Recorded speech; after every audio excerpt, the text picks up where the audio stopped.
Hello YouTube, welcome to my first cooking video. Since the camera didn't do a great job of picking up everybody's audio, I'll mainly be voicing over and describing this recipe.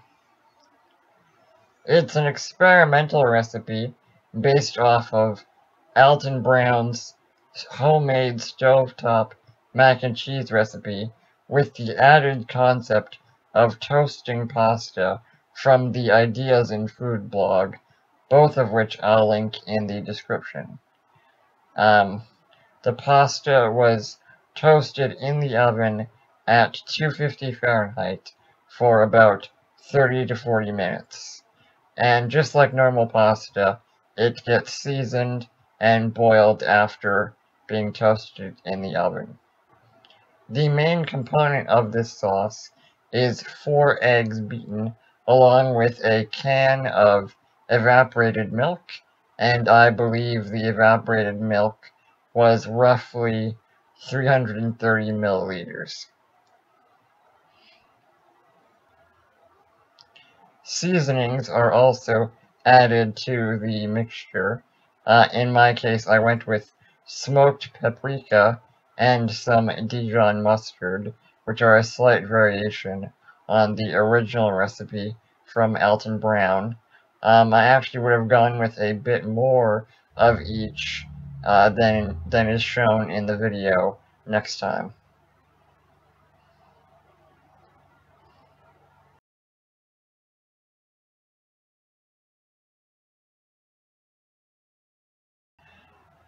For this recipe, I strayed from using pure cheddar and used half cheddar and half Gruyere for the nutty flavor, and we grated it using a microplane so that we got a very fine grate. One thing to look out for is, with roasting the pasta in the oven beforehand, you get a subtle nutty flavor, but it does take slightly longer to cook and does alter the texture slightly, so keep an eye on the doneness of your pasta.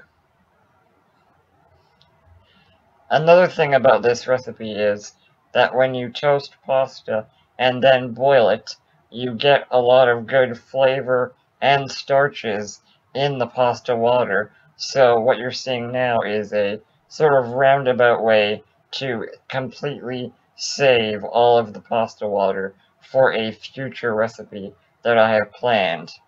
You don't have to do it exactly like this, but if you attempt this recipe, I do recommend somehow separating the water from the pasta in a way that will save the pasta water, and I put that in the freezer for later use. If you make a smaller amount of pasta, you may be able to rely on the residual heat of the noodles to cook the eggs, but in our case we put the pot with the pasta back on low. You definitely want to always use a low heat to ensure that the eggs in the mixture don't curdle. So it's just a matter of pouring in all of the liquid mixture and then slowly adding in your cheese. Again, we used a microplane, so it looks like a large volume of cheese, but it's actually only 300 grams of each cheese.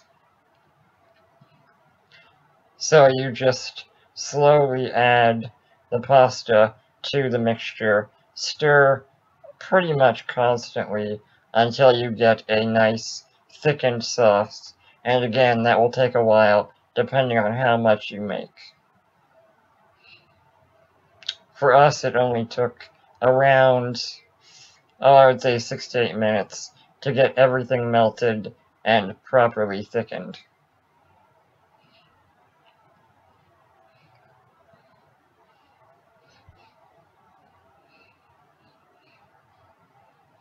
And then you end up with a pretty good dish. I would give it a 7 out of 10 for an experimental recipe. It didn't blow my mind, but it did have some interesting flavors. there are definitely improvements I could make, and I may make this recipe again with some modifications in a future video, but until next time, check the description for all of the information, and thank you for watching. Please subscribe for more food videos.